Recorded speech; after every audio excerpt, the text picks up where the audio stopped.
2015 में एल्फारो नाम की एक कार्गो शिप फ्लोरिडा से प्योर्टो रिको जा रही थी, जो 1 अक्टूबर 2015 वाले दिन रडार से गायब हो गई। यूएस कोस्ट गार्ड्स और एयरफोर्स ने एक कंबाइंड सर्च ऑपरेशन किया और पूरे 1 महीने की सर्च के बाद एल्फारो सतह समंदर से 15,000 फीट नीचे समंदर के बॉटम पर पाई गई। शिप के कैप्टन से जब आखिरी कांटेक्ट हुआ था तब ऐसा लग रहा था जैसे शिप में पानी आ चुका है और वो एल्फारो से होने वाला आखिरी कांटेक्ट था। समंदर के इस हिस्से में ताकतवर वोर्टेक्स पाया जाता है या फिर यहाँ सी मॉन्स्टर्स और एलियंस का बसेरा है।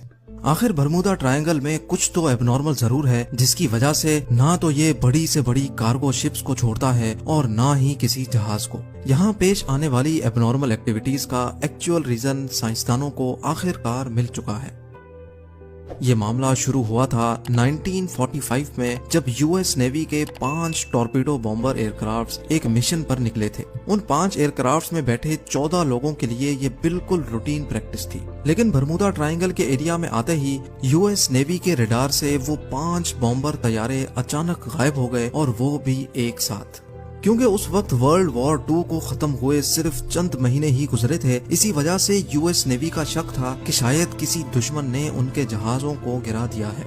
उनकी तलाश में एक और नेवी एयरक्राफ्ट भेजा गया, लेकिन हैरत अंगेज तौर पे वो भी बरमूदा ट्रायंगल के एरिया में आते ही रडार से गायब हो गया। और इस तरह ना ही कभी उन 5 बॉम्बर एयरक्राफ्ट्स का और ना ही उस रेस्क्यू जहाज का कभी पता चल सका। यही वो वाकया था जिसके बाद दुनिया भर में बरमूदा ट्रायंगल को खौफ की निगाहों से देखा जाने लगा।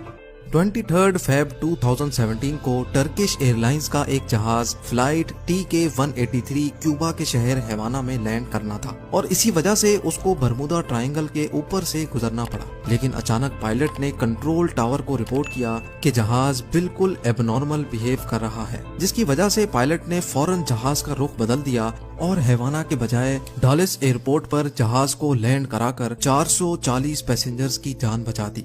इस तरह के और कई इंसिडेंट्स बरमूदा ट्रायंगल की हदूद में पेश आ चुके हैं। कई तो इंसिडेंट्स रिपोर्ट हुए जिनकी लिस्ट विकिपीडिया पर मौजूद है, लेकिन चंद इंसिडेंट्स तो ऐसे भी थे जो आज तक कभी रिपोर्ट नहीं हुए।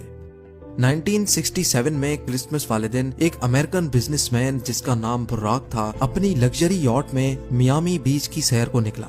लेकिन थोड़ी ही देर बाद बीच गार्ड्स को बुर्राक की कॉल आई और उसने बताया कि उसकी यॉट की किसी ठोस चीज से टक्कर हुई है। जब गार्ड्स वहां पहुंचे तो ना ही उनको कोई यॉट मिली और ना ही बुर्राक का कोई नामो निशान था। वला अलम समंदर में कौन सी चीज से उसकी टक्कर हुई थी, ये राज बुर्राक के साथ ही हमेशा के लिए दफन हो गया।